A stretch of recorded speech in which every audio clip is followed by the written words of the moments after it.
হে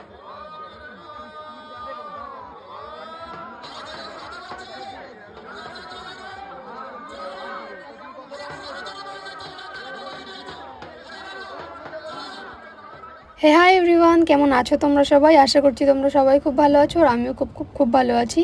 ভিডিওটার প্রথমে দেখে তোমরা বুঝতেই পেরেছো যে আজকে ভিডিওটা কিসের উপরে হতে চলেছে।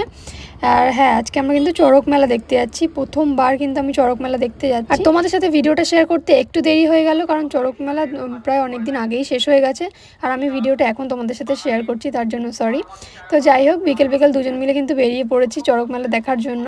আর এখানটা চলে এসেছি আর প্রচুর লোকজন এসেছিলো। এখানে রাস্তা সাইডে অনেক গাড়ি রাখা ছিল আর ও গিয়ে এখানটায় গাড়িটা রেখে দিল। আর দেখো, ওই লোকগুলো কিন্তু সব কিন্তু মেলার মাঠেই যাচ্ছিল। আর এই যে মেলার মাঠে চলে এলাম, আর এই যে দেখো যে বাঁশের মাথায় এটা বাঁধা আছে, এইটাতেই কিন্তু ঘুরবে। আমি ফোনে অনেকবার দেখেছি কিন্তু সামনাসামনি কখনো দেখিনি। সামনাসামনি দেখেছি বলতে আমি যে খেজুর গাছের উপরে উঠে খালি পায়ে যে খেজুর গাছের কাটা ভাঙায় সেটা দেখেছি, তারপরে ঝাঁপ দেখেছি, কিন্তু এই বড়শি খেলা আমি ফার্স্ট টাইম দেখলাম, আগে কখনো দেখিনি। আর দেখে কিন্তু বেশ ভয় ভয় লাগছিল। ওইখানে দেখো মাঝখানে কিন্তু ওনাকে রেডি করানো হচ্ছিল যে ঘোরানোর জন্য।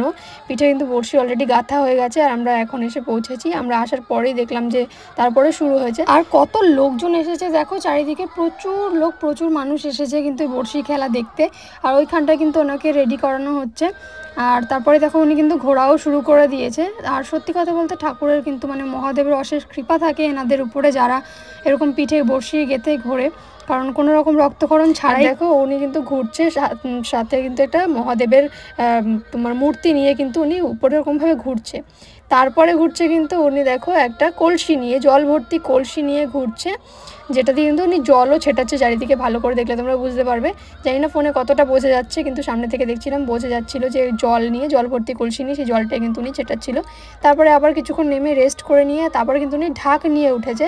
দেখো উনি ঢাক বাজাচ্ছে আর কিন্তু ঘুরছে ঢাকের উপর বসে। তো সত্যি ঠাকুরের স্বয়ং মহাদেবের যদি আশীর্বাদ না থাকে এইসব করা যায় না সত্যি, কারণ এইভাবে পিঠে বড়শি গিঁথে ঘোরাটা অসম্ভব একটা সাধারণ মানুষের পক্ষে। তো যাই হোক, আমি তো ফার্স্ট টাইম দেখলাম আর আমার সত্যি দেখে ভীষণ ভয়ও করছিল যে কীভাবে বড়শি মানুষের গিঁথে দিয়েছে পিঠের মধ্যে। তো যাই হোক, তারপরে ঢাক নিয়ে নেমে আবার একটুখানি দাঁড়িয়ে তারপরে কিন্তু আবার উনি সাইকেল নিয়ে উঠেছে। তোমরা ভালো করে দেখলে বুঝতে পারবে যে সাইকেলটা নিয়ে প্রথমে কিন্তু উনি উল্টোভাবে ঘুরছিল, তারপর উল্টো ঘুরতে কিন্তু সোজাভাবে ঘুরছে। ভালো করে ভিডিওটা একবার দেখো তোমরা। আর উনি কিন্তু আবার সাইকেল কিন্তু দেখো প্যাডেলও মারছে, সাইকেলটা চালাচ্ছে আর কথাও বলছে আর মহাদেবের নাম করছে। তো সাইকেল নিয়ে ওরকমভাবে ঘুরলো কিছুক্ষণ, তারপরে কিন্তু চড়ক শেষ হয়ে গেছে আর আমরা কিন্তু একটুখানি মেলার মাঠে চলে এসেছি। তারপর একটু মেলার মাঠে ঘুরে একটুখানি খাওয়া দাওয়া করে কিন্তু আমরা সোজা বাড়ি চলে এসেছি। ভিডিওটা আজকে এই পর্যন্ত। কেমন লাগলো ভিডিওটা অবশ্যই শেয়ার করো। তোমরা কারা সামনে থেকে এরকম বড়শি খেলা দেখেছো কমেন্টে জানিও।